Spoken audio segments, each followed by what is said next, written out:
హెబ్రీయులకు రాసిన పత్రిక 10వ అధ్యాయం 24వ వచనం. కొందరు మానుకొంచున్నట్టుగా, హెబ్రీ 10:24 అండి. కొందరు మానుకొంచున్నట్టుగా సమాజముగా కూడుట మానక ఒకరినొకడు హెచ్చరించుచు, ఆ దినము సమీపించుట మీరు చూచిన కొలది మరి ఎక్కువగా అలాగు చేయొచ్చు, ప్రేమ చూపుటకును సత్కార్యములు చేయుటకును ఒకరినొకడు పురికొల్పవల్లని ఆలోచింతము.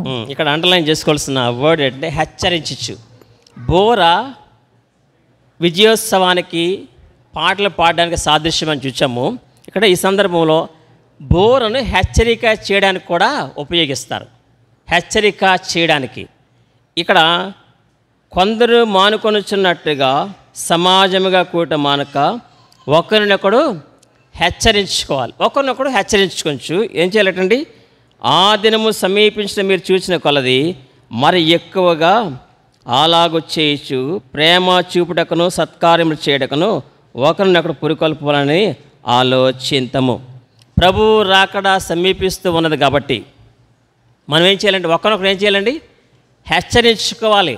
అమ్మ మందిరానికి త్వరగా వచ్చేసేయండి అమ్మా, అమ్మ మీ ఇంటి దగ్గర గృహగూడి పెట్టుకోండి అమ్మా, అమ్మ సాయంకాలం పలానా చోట మీటింగ్కి వెళ్దామమ్మా అని ఒకళ్ళొకళ్ళు ఏం చేయాలండి?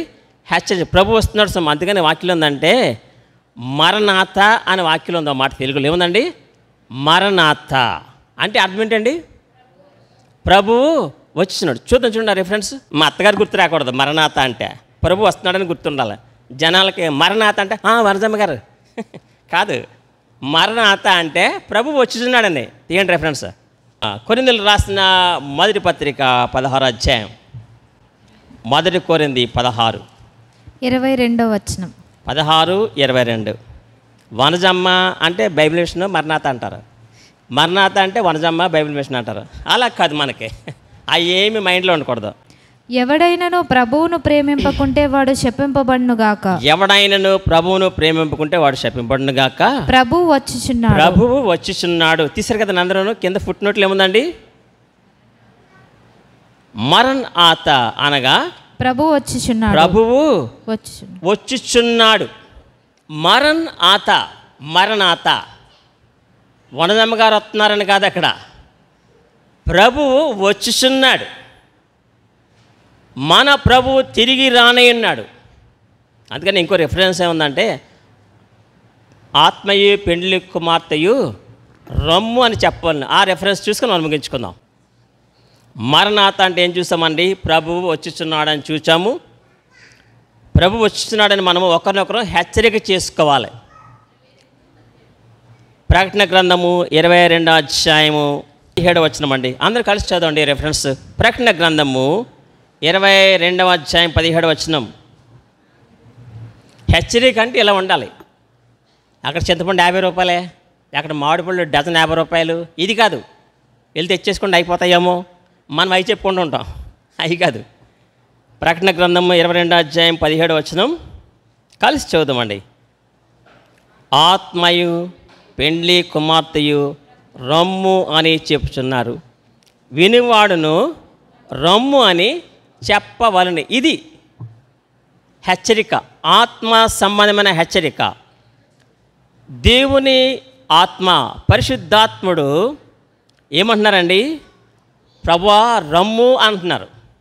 రెండవది పెండ్లి కుమార్తె అంటే ఎవరండి? పెండ్లి కుమార్తె అంటే గౌతమ్. పెండ్లి కుమార్తె అంటే ఎవరు? మీ ఆవిడ.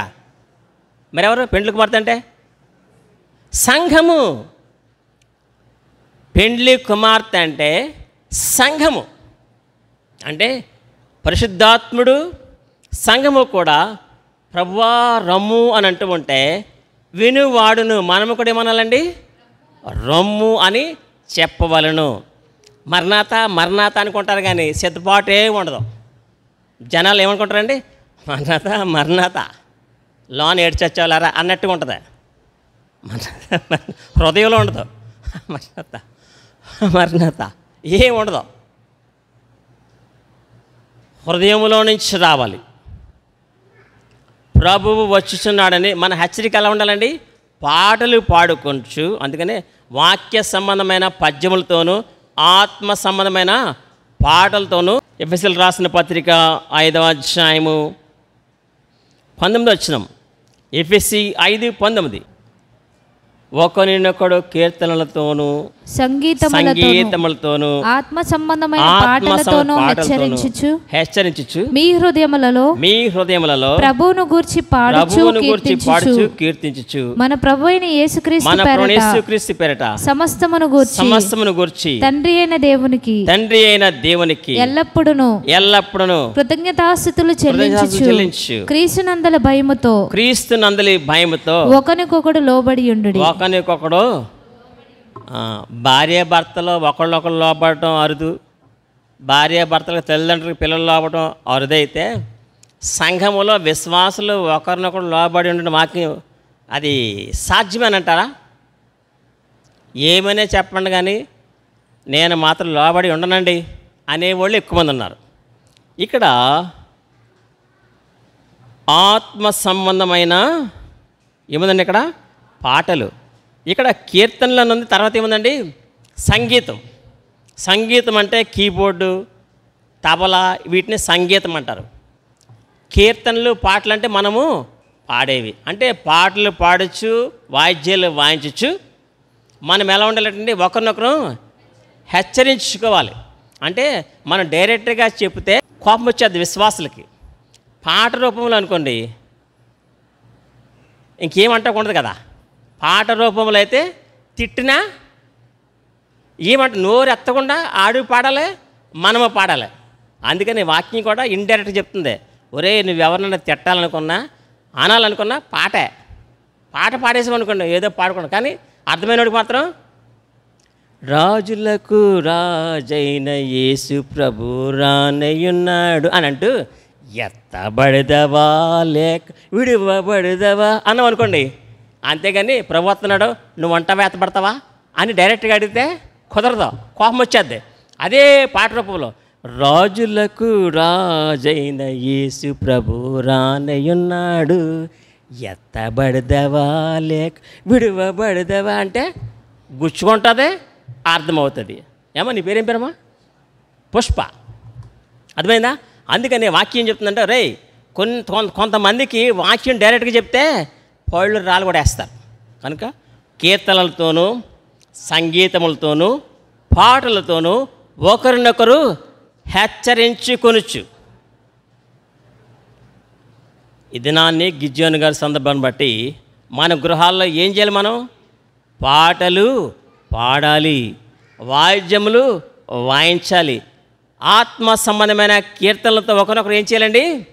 హెచ్చరించుకుంటూ ఉంటే అపవాదికి అప్పజేయము, మన శత్రువులందరూ కూడా ఓడిపోతారు. మనకి ఏమిస్తాడు? దేవుడు విజయం ఇస్తాడు. ఫైనల్గా యెహోవా ఖడ్గము, గిద్యోను ఖడ్గము, యెహోవా ఖడ్గము, నిర్మలా ఖడ్గము అని రావాలి. అక్కడ యెహోవా ఖడ్గము, పద్మ ఖడ్గము, యెహోవా ఖడ్గము, రేచల్ ఖడ్గము అని అక్కడ వాక్యంలో వెంటనే వచ్చేయాలి మనకి.